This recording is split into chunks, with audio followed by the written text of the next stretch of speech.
You wanna do the intro, kitty? Okay. Hey guys, GhazzyTV here, coming at you right now with a new build guide with Herald of Purity. Sorry, Jesus. Herald of Purity build guide, and in this build guide, it's going to be focusing on the low budget end. Obviously, in the PoBB or the written guide linked in the descriptions, there will be PoBs for both low budget, medium budget, as well as a high budget version of this. But the guide itself will exclusively be focusing on low budget.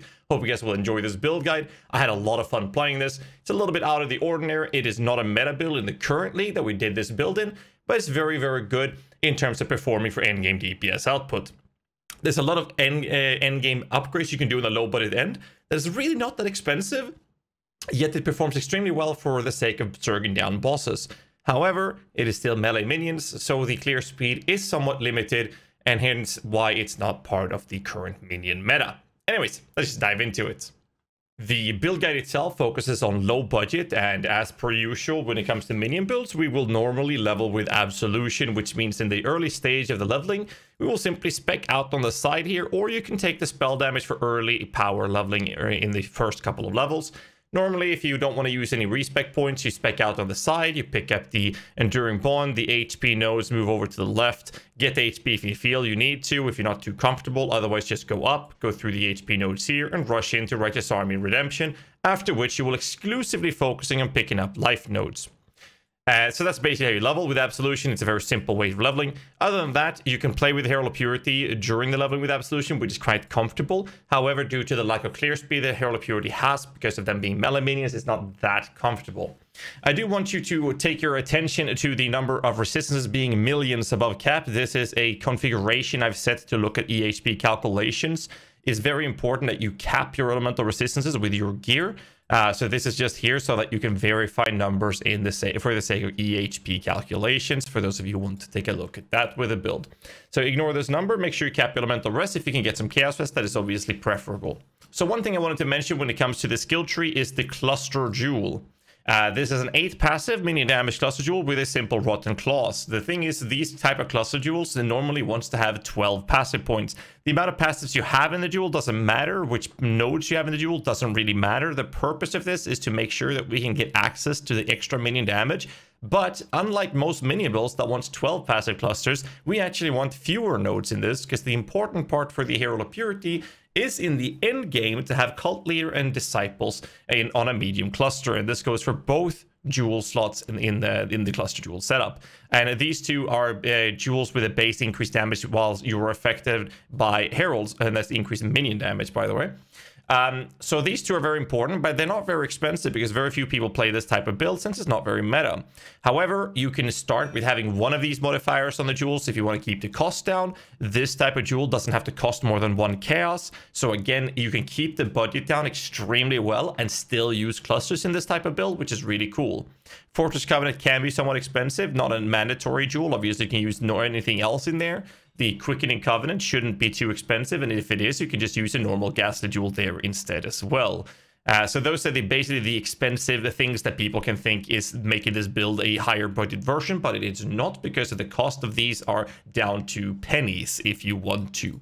Obviously, if you don't run both modifiers, you're not going to get 7.4 million Shaper DPS out of your build. However, this DPS is designed to show you the DPS output this build will pull when you're looking at the finished low budget state, which will be using double cult leader and double disciples.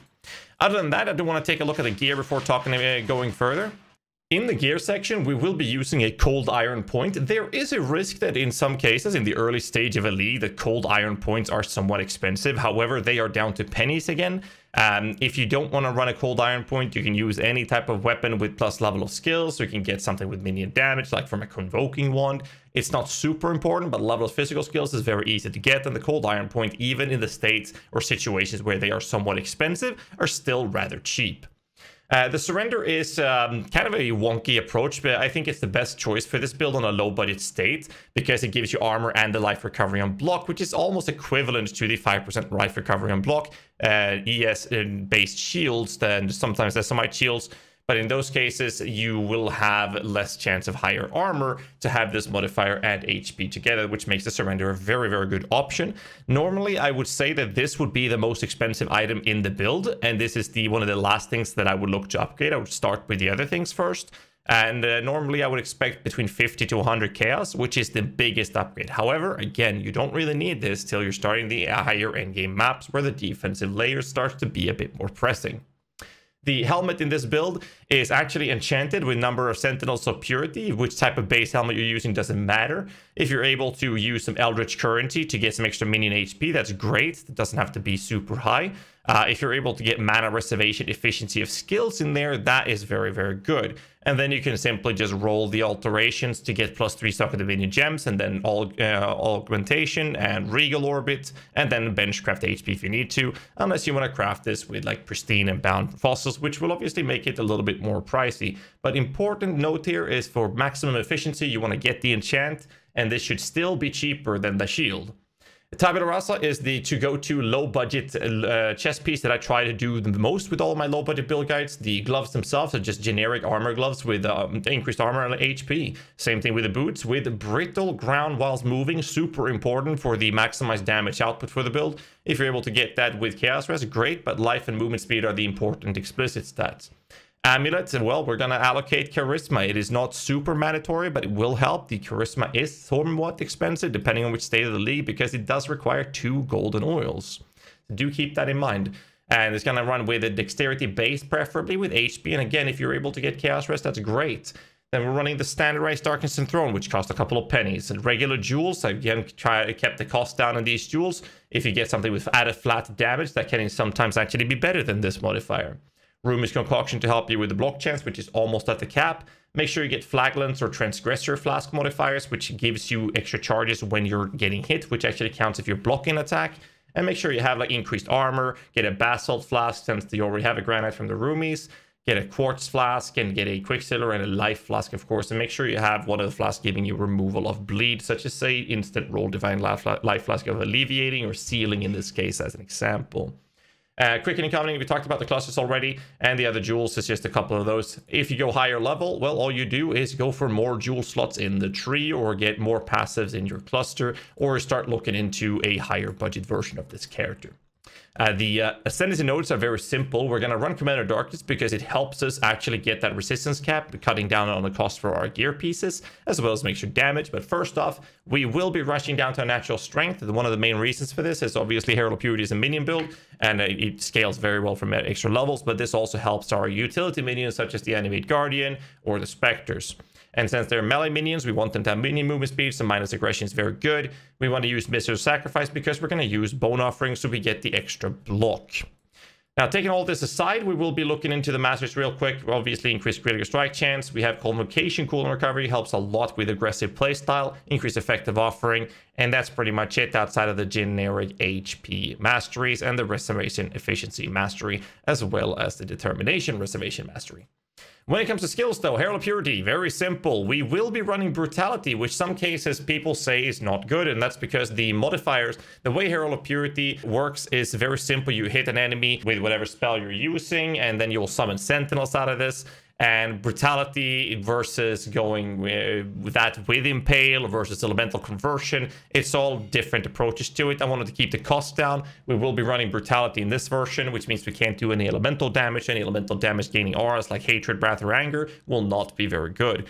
However, we can use melee physical, increase critical strike damage, as well as multi-strike and Predator. That's our single target setup. If you're having fewer links than this, skip the multi-strike. If you have fewer links than that, skip the critical strike damage. Run Herald Purity, Brutality, Metaphysical, and Predator. And if you have another link, then you add multi-strike, and add crit last. There's 2 gems I'm switching, one blue for another blue gem, and one red for another red gem. So normally for clearing, I'd remove multi-strike and add melee splash instead. For clearing, I would also remove the Predator and add the minion damage instead, because we don't really benefit from Predator during the stage of clearing a map, which we want to do as much damage as possible to as many enemies as possible. And so that's the generic switch, which is why these two are not enabled. We will be using an Assassin's Mark, and there's a Carrion Golem in here, as well as a Flame Dash. This is just a utility setup. It's not very fancy. It's not very specifically good or anything. It's just generic. Get a curse up, have a Golem for the buff, and that's it. However, the zombies will be running with Feeding Frenzy. If you want to, you can move this around and try to flip some of these gems around so that you can run a 4-link with a Golem being Feeding Frenzied as well. The zombies will allow you to have Maim up on the target, which will increase your damage output from the actual Herald of Purity minions, as well as Feeding Frenzy to generate the Feeding Frenzy buff. Then we have a Stormbrand, which can be level 1. The Stormbrand is the ability that we're using to hit enemies that will generate the buffs from Herald of Purity. Either you have to kill, get the killing blow on an enemy that is a normal or magic rarity. However, if you're hitting a rare or if you're hitting a unique target, there will be a 20% chance to summon the Herald of Purity by just hitting them. So that's basically how you summon the minions in the start of a map or in a zone once you start playing this build. Outside of that, the normal or magic monsters, your zombies and your golem, will actually handle that for you. You shouldn't worry. You get a rare enemy, you smack the Stormbrand up, and then that's going to take care of itself, because if you hit a resummon when you have a maximum amount of Herald Purities, it actually refreshes the duration of your minions, and therefore you're able to sustain them as long as you keep running. Outside of Stormbrand, we're going to have a faster casting because we're self-casting the Desecrate and Bone Offering. Auras, we're going to run a Tempest Shield. We have a Convocation here, but also Defiance Banner and Determination. If you're running tight on your auras, I would actually say that you should drop the Tempest Shield first. The Tempest Shield gives you some spell block. It's a very good defensive layer later on, but mostly that's going to hurt your mana reservation. That comes in play because of Charisma, as well as the implicit modifiers we have on the helmet. So if you're having tight problems with mana, drop the Tempest Shield for now. Keep the other ones, because Defiance Banner is absolutely crazy defensive layers, not just for yourself, but specifically for the minions. Utility minions, we're going to run an Animate Guardian. You can see in the configuration tab down here, the specters I have is only a Demon Harp, which I'll explain in a bit. And we are going to run 1 Power Charge Chieftain, which is called a Host Chieftain. And we're going to run 2 Frenzy Charge Chieftains, which are called Carnage Chieftains. The specters we have here, you can see that we have a limit of 4, thanks to the gem, in this case being level 25. This is from a level 20 gem, so you can actually bring them higher. And another specter from the Death Attunement node.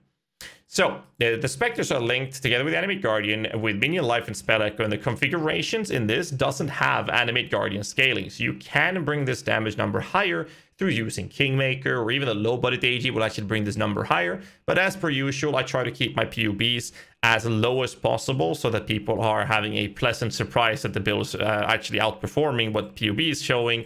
And that's normally how I tackle these kind of things. So you will be able to do more damage, but keep in mind that you want to be realistic. You might not have the exact same gear I have. The AG is not included here, but the links will be AG, Spectre, together with Minion Light, but also Spell Echo. So it's really important when you have Spell Echo in here is that when you raise the Animate Guardian, make sure you take away Spell Echo before you summon the Animate Guardian to not fuck yourself over. When you're re-summoning Spectres or summoning Spectres, make sure you take away Spell Echo to, again, not fuck yourself over. The reason we're running Spell Echo in here is rather interesting, and that is because the 4th Spectre we'll be using is a Demon Harpy. The Demon Harpy has a Screech ability. This is a Spectre that we got from Scourgely. Yes, they are not possible to get the ordinary standard way in the current state of the game. However, through clever use of game mechanics, we can get them in from standardly into the leagues, and we're doing that every single league. So if you want this Spectre, go to my global channel we made some years ago, which is Global 6666. Ask for the Demon Harpy in there, and we'll help you out to get them. So, the Screech is a spell that increases damage taken by the enemies, increases physical damage taken by the enemies, and it stacks. If you have 1, the uptime of this debuff is rather low, about 50, 45, 50%-ish, 40%, 45.